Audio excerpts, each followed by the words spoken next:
Hi friends, this is Nomita from mysavvyworld.com, joining you on Sunday afternoon's Facebook Live from a friend's house where we are here in a get-together that we call Soul Collage, where we spend 2 hours creating about 3 collages, and just getting thoughts, ideas, frustrations, anything out into a collage and just talking about it and at the end of it sharing it and just feeling good.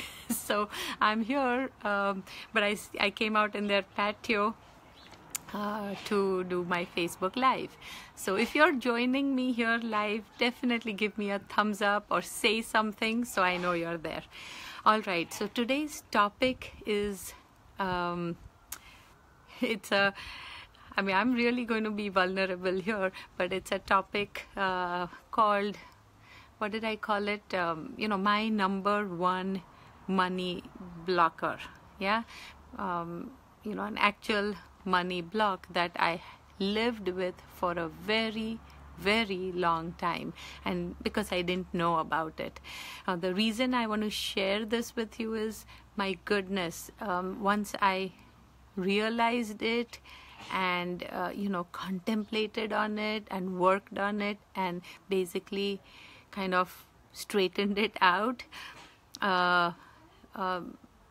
things have changed so much in that aspect that it's like, thank you, and so I just want to share it with others because they may be experiencing, look at that one hair standing out, but because they may be experiencing that, because if any of you are experiencing that money block, it will be helpful. It will be helpful, with the hope that it will be helpful to y'all.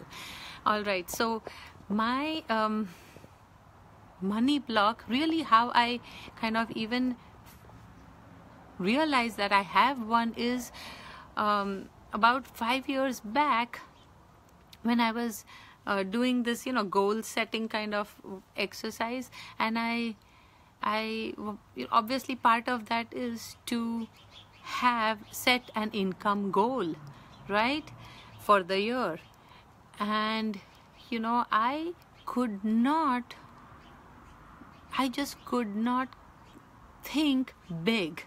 Okay, I could set an income goal. It was very close to what I was earning anyways, and we were told to stretch and go beyond and think big. Don't worry about how you'll make it. But I just could not think big. And I tried I tried in a couple of different on different days, kind of different times, thinking, maybe it's not coming right now, but I'll try later. And I realized I had a block. I had a block in this aspect. And that kind of triggered a whole new self-growth learning for me. I literally read so many different aspects to do with these blocks.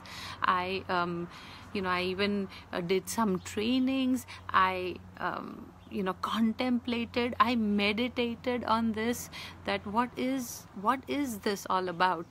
And frankly, it was like a can of worms. From this one thing, so many other things came up. And one by one, I worked on them. At least the biggies, I must say, there's lots to work on. But as far as this particular thing, I realized that I had this, I kind of wrote it down. Yeah, I had this belief instilled in me since childhood that I'm just not smart enough. And the reason this belief got instilled is because in India, in my schooling, the kind of schooling, the system, the kind of testing, the kind of education and the kind of teachers was just not my style. I am a big picture person. I like to, put things in perspective, and then I can have a plan and a path, and then I can work towards something, because now I know why I'm doing what, and what's the way I want to reach there. But somehow our schooling was kind of exact opposite of that, where you almost have to mug things up. The way they would test whether you've understood it or not is just how you can reproduce the exact text on paper. And so it just wasn't my style, and so I really was an average to even a below average student, even though I would work very hard. But it's because I just never understood why I didn't do better.